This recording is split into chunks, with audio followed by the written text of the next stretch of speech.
नमस्कार दोस्तों, कैसे हैं आप सभी। उम्मीद है सभी अच्छे होंगे। आज हमारा टॉपिक है राजस्थान का भौतिक स्वरूप भाग 6। हमने राजस्थान की स्थलीय भूमि को 4 हिस्सों में बांटा था। पहला था पश्चिम मरुस्थलीय प्रदेश, दूसरा था मध्य अरावली प्रदेश, तीसरा था पूर्वी मैदानी भाग और चौथा था दक्षिणी पूर्वी पठारी प्रदेश।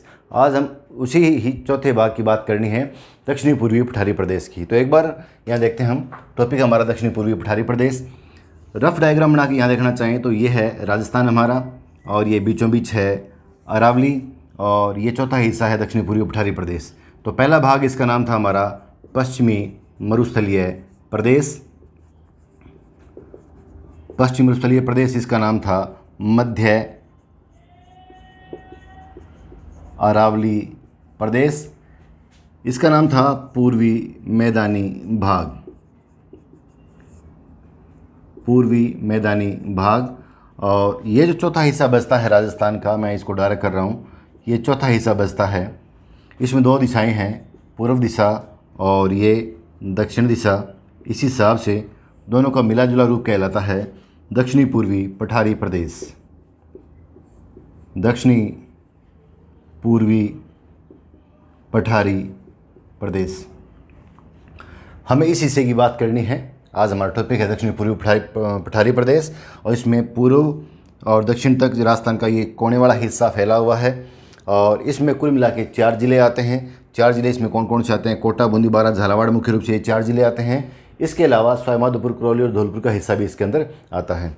हमें बात करनी है कि इसकी उत्पत्ति कैसे हुई और इसका क्षेत्रफल, टोटल राजस्थान का कितना क्षेत्रफल घेरता है, उस क्षेत्रफल में राजस्थान की कितनी जनसंख्या निवास करती है, और वहाँ की जो वार्षिक वर्षा है वो कितनी है, वहाँ की जलवायु कैसी है, और वहाँ की मिट्टी कैसी है, उस मिट्टी का निर्माण कैसे हुआ है, या इस प्रदेश का निर्माण कैसे हुआ है, वहाँ कौन सी चट्टानें मिलती हैं, वहाँ जो पठार है उसका नाम क्या है, और अगर भारत के संदर्भ में बात करें तो उसका नाम क्या है।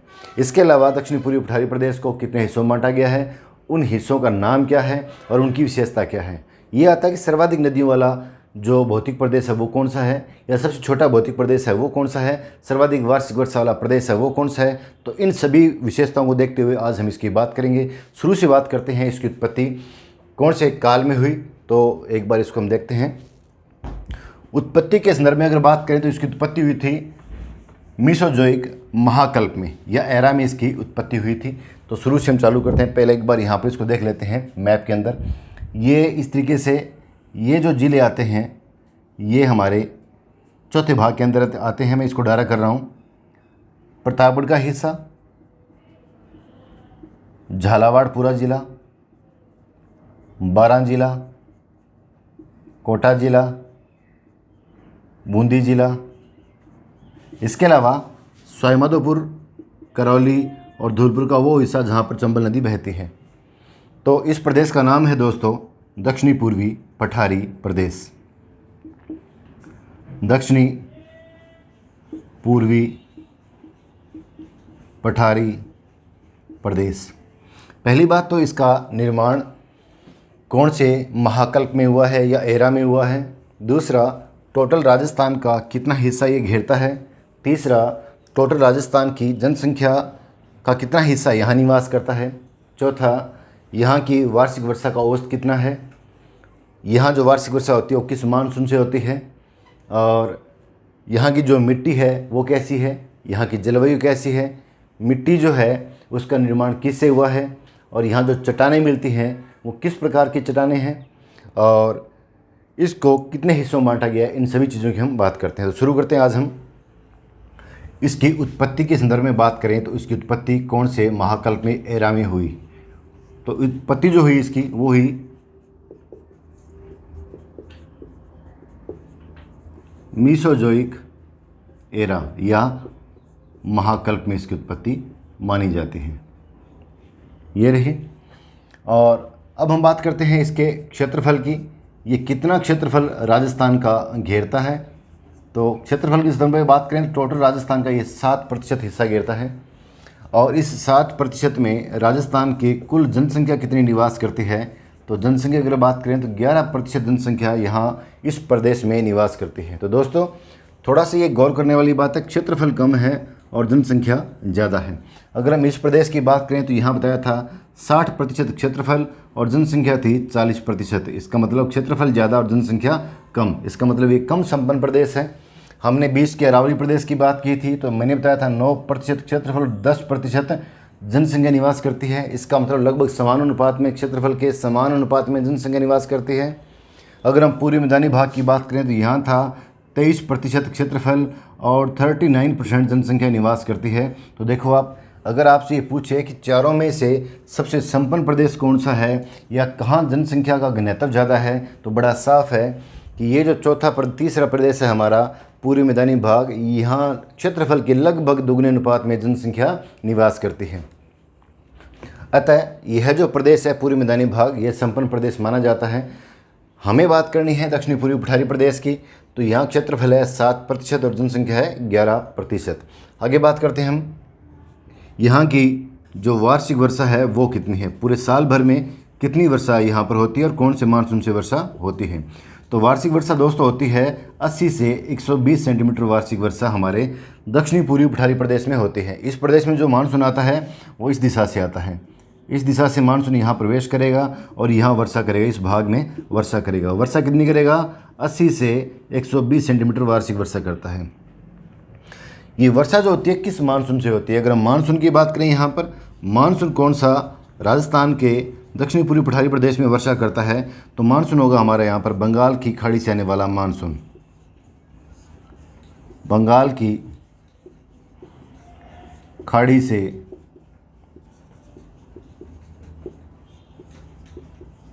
आने वाला मानसून।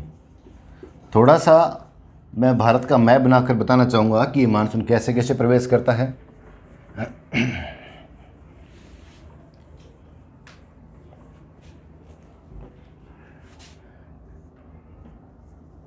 भारत का मैप बना के हम समझना चाहेंगे कि किस तरीके से ये मानसून प्रवेश करता है। दोस्तों ये भारत है और ये हमारा राजस्थान। यहाँ जो पड़ता है ये है अरब सागर, भारत के दक्षिण पश्चिम में जो सागर पड़ता है अरब सागर, और यहाँ जो खाड़ी है इसका नाम है बंगाल की खाड़ी। बंगाल की खाड़ी, ये मानसून जो प्रवेश करता है इस मानसून का नाम है दक्षिणी पश्चिमी मानसून, जो किस महासागर से आता है, हिंद महासागर से प्रवेश करता है। ये महासागर भारत में प्रायद्वीपीय पठार के कारण, ये बीच में भारत के प्रायद्वीपीय पठार है, ऊंची ऊंची पहाड़ियाँ भी यहाँ पर हैं। इन पहाड़ियों के कारण ये जो मानसून है दो हिस्सों में बंट जाता है। एक हिस्सा तो वो जो अरब सागर के ऊपर से निकलता है, इसे कहा जाता है अरब सागर का मानसून।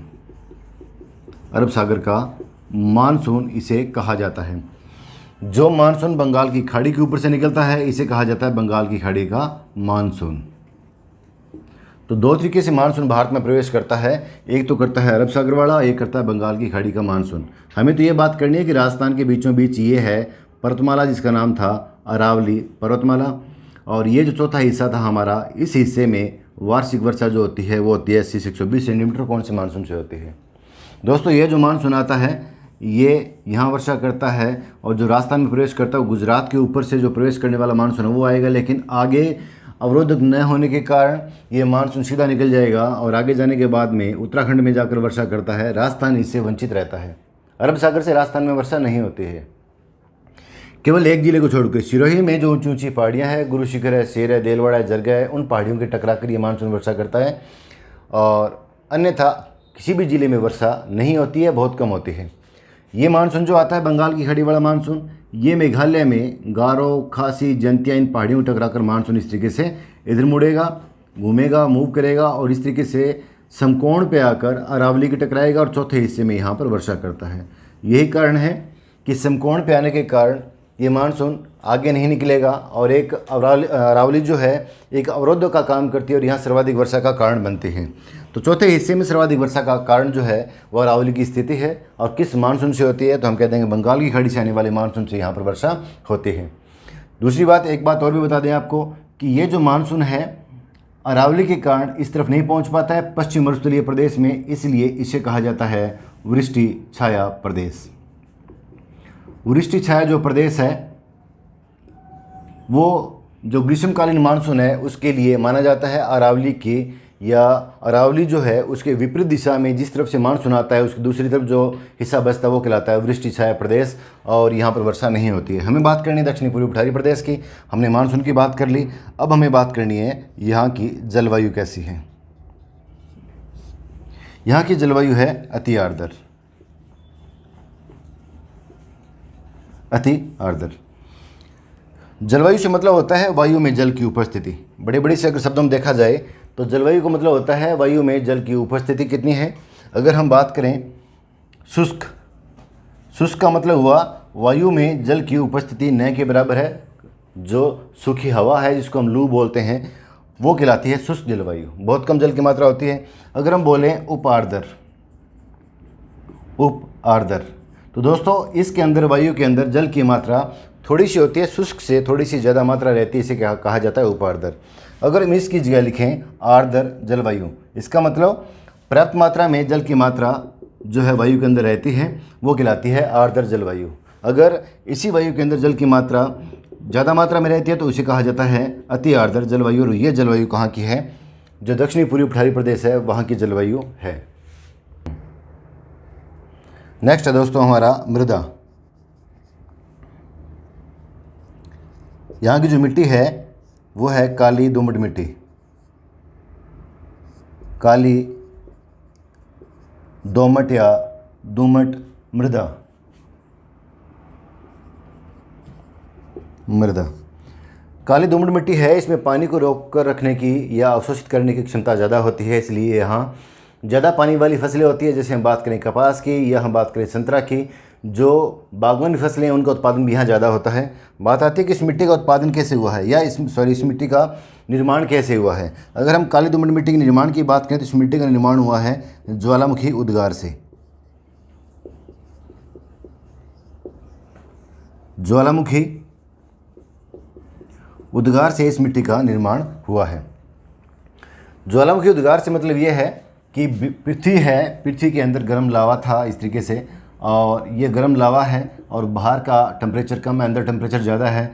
तो जहाँ से भी कमज़ोर परतें दिखाई देती है ये लावा बाहर निकलने की कोशिश करता है और इन परतों को तोड़ता हुआ बाहर मैदान में फैल जाता है। ये लावा मैग्मा या लिक्विड जो है बाहर मैदानों में फैल जाता है और लंबे समय के बाद में ये गर्म लावा ठंडा होकर जम जाता है और कई सालों बाद में ये धीरे धीरे क्षरण होकर और या अपनी भाषा बोले तो भुर भुर कर ये लावा मिट्टी के रूप में नीचे आने लगेगा और मिट्टी का रूप ये ले लेगा। यही मिट्टी जो है वो काली दोमट मिट्टी कहलाती है। दोस्तों हम भूमि की उर्वरता बढ़ाने के लिए उसमें हम नाइट्रोजन या कैल्शियम या फास्फोरस या जिंक ऐसी उसमें केमिकल्स डालते हैं, लेकिन इस भूमि के अंदर इसके अंदर लिक्विड के अंदर वो सारी चीज़ें होती है जो हमें बाहर से डालनी पड़ती है। तो जब ये लावा बाहर आके यहाँ जमेगा तो इसके अंदर वो सारी चीज़ें होती है जो हम भूमि में बाहर से उसकी उर्वरकता बढ़ाने के लिए डालते हैं। तो ये तो मिट्टी ऑलरेडी वैसे ही उर्वरक है, इसलिए सबसे ज़्यादा उपजाऊ जो मिट्टी मानी जाती है वो काली दोमट मिट्टी मानी जाती है। सर्वाधिक उपजाऊ मिट्टी, सर्वाधिक उपजाऊ मृदा जो है वो है काली दोमट मिट्टी। इसका निर्माण किससे हुआ है तो हमने कह दिया ज्वालामुखी उद्गार से हुआ है। ज्वालामुखी उद्गार में जो अंदर का मैग्मा लावा है वो बाहर निकलता है और कई सालों बाद में जम जाता है और उसके कई सालों बाद में उसका क्षरण होता है। बाहर के तापमान से, वर्षा से और हवा से उसका क्षरण होने से मिट्टी जो उन पठारों से निकल के मैदानों में फैल जाती है और वही जो मिट्टी होती है वो मिट्टी कौन सी होती है, काली दोमट मिट्टी होती है। तो हमने मिट्टी की बात कर ली और इस मिट्टी का जो नाम है वो क्या क्या है उसकी हम चर्चा करते हैं। इस मिट्टी को कहा जाता है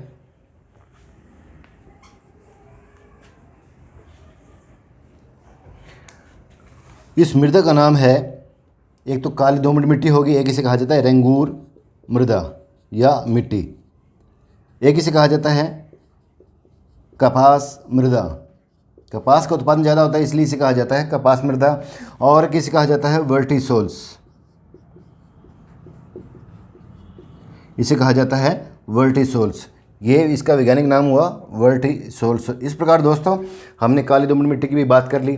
आगे हमें बात करनी है इस प्रदेश की ढाल कैसे है। ढाल का मतलब यहाँ से एक नदी निकलती है चंबल नदी और वो राजस्थान में एमपी से निकलती है। ये जो राज्य है वो एमपी है। एमपी से निकलकर राजस्थान में प्रवेश करती है। चित्तौड़गढ़ में बूंदी कोटा की सीमा रेखा, सवाईमाधोपुर, करौली, धौलपुर में बहकर यूपी में चली जाती है नदी। इसका मतलब इसका जो ढाल है वो कैसे हुआ, दक्षिण से उत्तर की ओर, पश्चिम से पूर्व की ओर।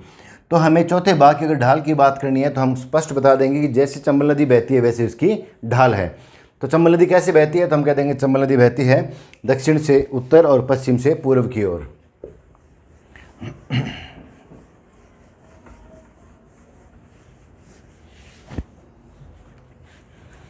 दक्षिणी पूर्वी प्रदेश की ढाल की अगर बात करते हैं तो दक्षिण से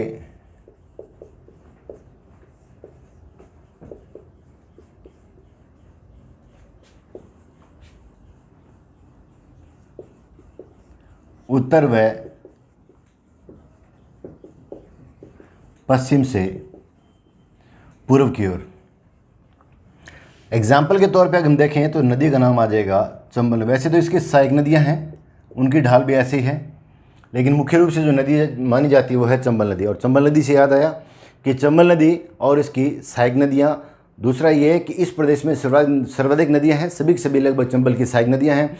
और इन नदियों के द्वारा इस प्रदेश में मिट्टी का अपरदन ज़्यादा होता है या अवनाली का अपरदन ज़्यादा होता है। तो अगर प्रश्न ऐसा आता है कि संपूर्ण राजस्थान में मिट्टी का अपरदन जल के द्वारा किस प्रदेश में होता है, तो हम कहते हैं कौन से प्रदेश में होता है, दक्षिणी पूर्वी पठारी प्रदेश में। तो लिख देंगे मिट्टी का अपरदन, मिट्टी या मृदा का सर्वाधिक अपरदन, सर्वाधिक अपरदन।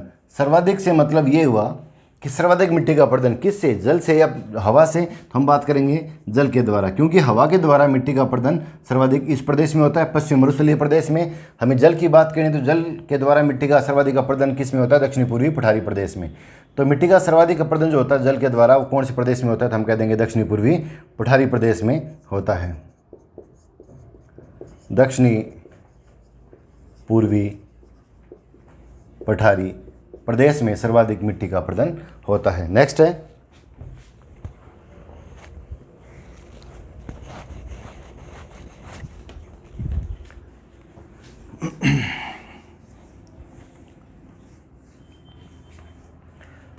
है ये सबसे छोटा भौतिक प्रदेश माना जाता है, सबसे छोटा भौतिक प्रदेश। तो दोस्तों मुख्य हमने सारी बातें इसकी कर ली।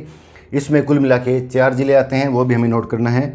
जिलों की संख्या जो है इसके अंदर कुल मिला के 4 जिले मुख्य रूप से आते हैं। वैसे तो सवाईमाधोपुर, करौली और धौलपुर भी आता है, लेकिन 4 जिले जो हैं कौन कौन से उनके नाम मैं नोट कर रहा हूँ। एक तो आता है इसके अंदर झालावाड़, एक आता है मुख्य रूप से कोटा, एक आता है बारां और एक आता है इसके अंदर बूंदी। तो मुख्य रूप से 4 जिले आते हैं, लेकिन थोड़ा थोड़ा हिस्सा अन्य जिलों का भी आता है। वो जिला है सवाईमाधोपुर, करौली और धौलपुर। थोड़ा सा हिस्सा इसका आता है प्रतापगढ़ का भी। तो ये रहा जिलों की संख्या 4। इसके बाद हम बात करते हैं इसका नाम क्या है। ये पठारी प्रदेश है, इसे हम कह सकते हैं हाड़ौती का पठार,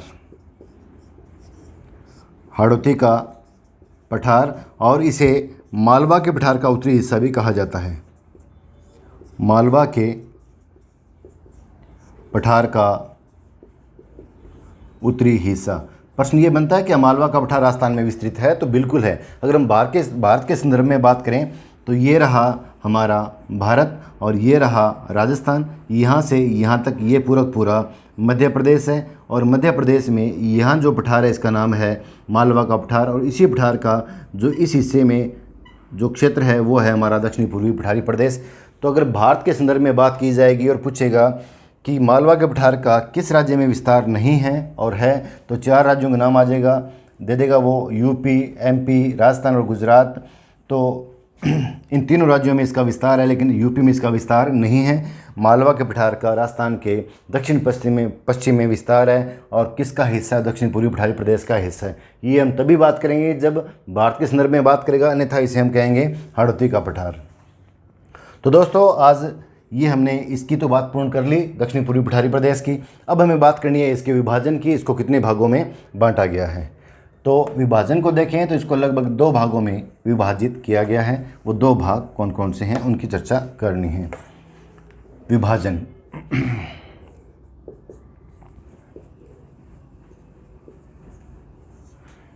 इसको 2 भागों में बांटा गया है। एक इसे कहा जाता है विंध्यन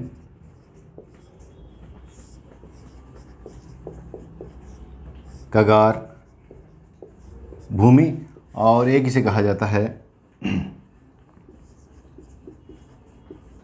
दूसरा हिस्सा इसका कहलाता है दक्कन का पठार या लावा पठार। दक्षिणी पूर्वी पठारी प्रदेश को दो हिस्सों में विभाजित कर दिया। एक हिस्सा इसका है विंध्यन कगार भूमि, लावा पठार। दोस्तों ये जो है विंध्यन कगार भूमि, ये क्या है? ये भारत यहाँ पर इस तरीके से, ये राजस्थान, ये गुजरात, इसकी बात करें तो ये एमपी। यहाँ से लेकर यहाँ पर एक पर्वतमाला है इस तरीके से, झारखंड तक फैली हुई पर्वतमाला है। इस पर्वतमाला का नाम है विंध्याचल पर्वतमाला। इसका नाम है विंध्याचल पर्वतमाला। यह पर्वतमाला गुजरात से लेकर झारखंड तक फैली हुई है। इसी का हिस्सा जहाँ राजस्थान में आकर ये समाप्त होता है, नीचे वाला हिस्सा जहाँ पर भूमि को स्पर्श करता है, बिल्कुल वो नीचे वाला हिस्सा आके जहाँ पर राजस्थान में स्पर्श करता है, वही कहलाता है विंध्यन कगार भूमि। तो पूछे ये कौन सी पर्वतमाला का हिस्सा है, तो हम कहते हैं कौन सी पर्वतमाला का हिस्सा है, ये विंध्याचल पर्वतमाला का हिस्सा है। अब आते हैं कि विंध्याचल पर्वतमाला की कौन कौन सी पर्वत चोटियाँ राजस्थान में फैली हुई है और किस किस ज़िले में है, तो उनकी हमें चर्चा करनी है। तो कुल मिला के 3-4 जो ऐसी पर्वत चोटियाँ हैं या पर्वत शिखर हैं जो राजस्थान में हैं और किसका हिस्सा विंध्यन कगार भूमि का हिस्सा है, तो उनकी चर्चा हमें इस मैप में करनी है, कौन कौन से हिस्से इसके यहाँ स्थित हैं। जो पहली चोटी है इसकी पहाड़ है, उसका नाम है मुकुंदवाड़ा की पहाड़ी और वो कोटा और झालावाड़ की सीमा रेखा पे है। ये रहा मुकुंदवाड़ा की पहाड़ी।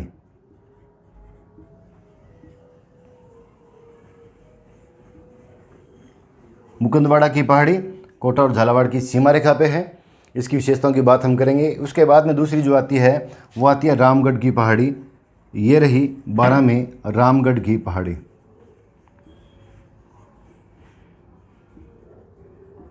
घोड़े के नाल के आकार की रामगढ़ की पहाड़ियाँ हैं। उसके बाद में गोलाकार जो पहाड़ियाँ हैं कोटा के अंदर, इन्हें कहा जाता है कुंडला की पहाड़ी।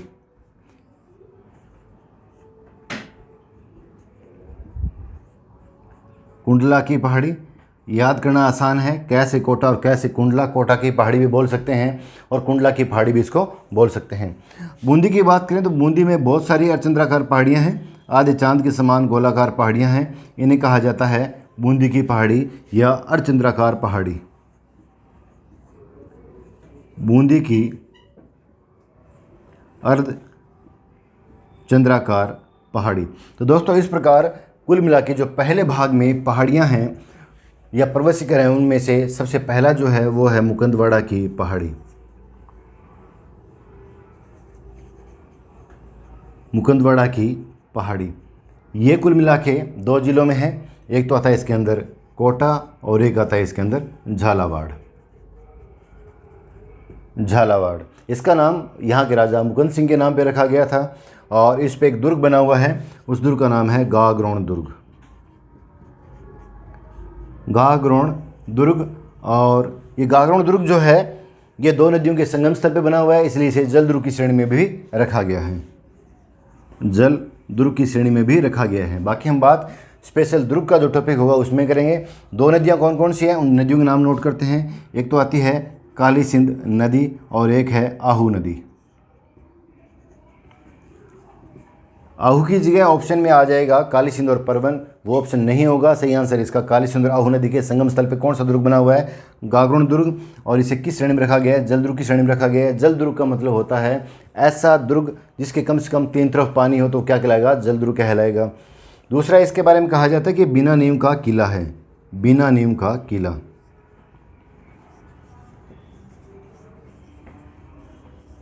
ये सारी विशेषताएं हैं मुकुंदवाड़ा की पहाड़ी की। और मुकुंदवाड़ा की पहाड़ी जो है यहाँ पर हमारा तीसरा बाघा अभयारण्य और तीसरा ही national park Mukundra hills national park वो भी यहाँ पर बना हुआ है। और तीसरी बाघ परियोजना जो है हमारी वो भी यहाँ पर स्थित है। दोस्तों 3 बाघ परियोजनाएं हैं और 3 नेशनल पार्क हैं। पहली जो हमारा नेशनल पार्क है वो है रणथंभौर। दूसरा हमारा नेशनल पार्क है केवलादेव जो भरतपुर के अंदर है। और तीसरा जो है ये कोटा और झालावाड़ के अंदर है। 3 ही बाघ परियोजनाएं हैं। पहली बाघ परियोजना हमारी रणथंभौर सवाईमाधोपुर के अंदर है। दूसरी बाघ परियोजना हमारी जो सरिस्का अभयारण्य अलवर है वहाँ पर है। और तीसरी बाघ परियोजना हमारी मुकुंदवाड़ा की जो पहाड़ी है उसमें एक तो हुआ ये कोटा और झालावाड़ में गागरोण दुर्ग जल दुर्ग की श्रेणी में काली सिंध आहू नदी के संगम स्थल पे बिना नीम का किला कहलाता है। और यहाँ पर नेशनल पार्क भी है मुकुंदरा हिल्स नेशनल पार्क। और इसे बाघ प्रोजेक्ट में भी शामिल किया गया है, बाघ अभयारण्य भी इसको बनाया गया है। इस पहाड़ी जो है ये बाघ अभयारण्य में भी आती है और नेशनल पार्क में भी पहाड़ी स्थित है। और यहाँ से एक नदी का उद्गम होता है, बड़ा इंपॉर्टेंट है। मुकुंदवाड़ा की पहाड़ी से जो नदी निकलती है उसका नाम है आलनिया नदी। तो ये बड़ी विशेषताएं हैं इनकी, प्रश्न ये बड़ा इंपॉर्टेंट है। आलनिया नदी का उद्गम कहाँ से होता है? तो हम कहते हैं मुकुंदवाड़ा की पहाड़ी से इसका उद्गम होता है। मुकुंदवाड़ा की पहाड़ी किस किस जिले में? कोटा और झालावाड़ में स्थित है। इस पर कौन सा दुर्ग बना हुआ है? तो हम कहते हैं गागुण दुर्ग बना हुआ है। किस श्रेणी का दुर्ग? हम कह देंगे जल दुर्ग की श्रेणी में आता है। किन की नदियों के संगम स्थल पे? तो हम कहते हैं काली और राहु नदी के संगम स्थल पे स्थित है। अगर प्रश्न आता है बिना नींव का किला कौन सा है? तो हम कह देंगे यही किला है जिसकी नींव नहीं है, सिर्फ ये मुकुंदवाड़ा की पहाड़ी से इसकी शुरुआत की गई है। इसके अलावा यहाँ पर नेशनल पार्क भी है, बाघ अभयारण्य भी है और आलनिया नदी का उद्गम भी यहाँ से होता है। नेक्स्ट जो पहाड़ी आती है दोस्तों उसका नाम है रामगढ़ की पहाड़ी। रामगढ़ की पहाड़ी घोड़े के नाल के आकार की जो पहाड़ी है, रामगढ़ की पहाड़ी। रामगढ़ की पहाड़ी ये है 12 में। तीसरी जो पहाड़ी है यहाँ पर उसका नाम है कुंडला की पहाड़ी। कुंडला की पहाड़ी और ये है कहाँ पर? कोटा में। इसे कोटा की पहाड़ी भी कहा जा सकता है। चौथी जो पहाड़ियाँ हैं उनका नाम है बूंदी की पहाड़ी या बूंदी की अर्धचंद्राकार पहाड़ी। बूंदी की पहाड़ी या बूंदी की अर्धचंद्राकार पहाड़ी वो इस प्रदेश में आते हैं। दोस्तों दूसरा जो आता है वो आता है यहाँ का मैदानी भाग। मैदानी भाग तो जो नदियाँ बहती हैं इस चौथे भाग में, ये चौथा भाग है, इसमें एक नदी बहती है चंबल नदी और चंबल नदी की सहायक नदियाँ हैं काली सिंध है, आहू है, परवन है, निवाज है। ये जो नदियाँ बहती हैं इनके आसपास का जो मैदान है ये मुख्य रूप से कोटा, बारां और बूंदी के अंदर जो मैदान है इसे कहा जाता है मैदानी भाग या हड़ौती का मैदानी भाग भी इसको कहा जाता है। पूरे नाम नोट करते हैं, हड़ौती का मैदानी भाग। हड़ौती का मैदानी भाग तो नदियों के बीच में जो हिस्सा है, चाहे वो नदी है आपकी चंबल नदी, चाहे वो है काली सिंध, चाहे वो परवन, चाहे वो पार्वती, चाहे वो आपकी आहू नदी, इन नदियों के बीच का जो हड़ौती का जो मैदान है वो है कोटा और बूंदी या बारां, इन जिलों के बीच में मुख्य रूप से मिलता है। तो ये वो हमारा विंध्यन का गार भूमि। अब हमें बात करनी है दक्कन का लावा पठार, इसको कितने हिस्सों में बांटा गया है। तो पहला टॉपिक हमारा पूरा हो चुका है। अब हम बात करेंगे दक्कन का लावा पठार। तो दोस्तों दक्कन का लावा पठार है, इसमें मुख्य रूप से एक ही राज्य आता है और एक ही जिला आता है। वो जिला कौन सा आता है यहाँ पर? वो आता है झालावाड़ जिला। झालावाड़ जिला है उसको 2 हिस्से में बांटते हैं। ये हिस्सा जो है ये हिस्सा अलग है और दूसरा हिस्सा वो पठारी प्रदेश है वो अलग है। ये हिस्सा यहाँ पर अलग है। तो इनके अलग अलग नाम है दोनों के, दोनों ही उच्च भूमि माने जाते हैं। इस तरीके से झालावाड़ 2 हिस्सों में बांटा गया है। इस हिस्से का नाम है गंगधार प्रदेश। गंगधार प्रदेश और ये हिस्सा कहलाता है झालावाड़ का पठार। झालावाड़ का पठार। तो दोस्तों इसको हमने 2 हिस्सों में बांट दिया। एक का नाम है गंगधार प्रदेश, गंगधार प्रदेश, और दूसरा जो हिस्सा है इसका नाम है झालावाड़ का पठार।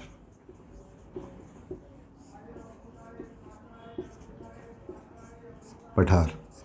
तो इस तरीके से ये हमारा टॉपिक आज का पूरा होता है। इसके अलावा एक छोटी सी बात और भी है, महान जो सीमा भ्रंश है, ग्रेट बाउंड्री फॉल्ट जो है वो किन किन जिलों के बीच में आती है उसके में चर्चा करनी है। तो इस तरीके से यहाँ जो पर्वतमाला है वो है अरावली और यहाँ जो है वो है विंध्याचल पर्वतमाला और ये है आपका विंध्यन का गार भूमि वाला एरिया। तो इस तरीके से सवाईमाधोपुर और बूंदी के बीच में जो हिस्सा आता है ये हिस्सा, ये तीनों पहाड़ियों के बीच में निम्न भूमि है, इसे कहा जाता है ग्रेट बाउंड्री फॉल्ट।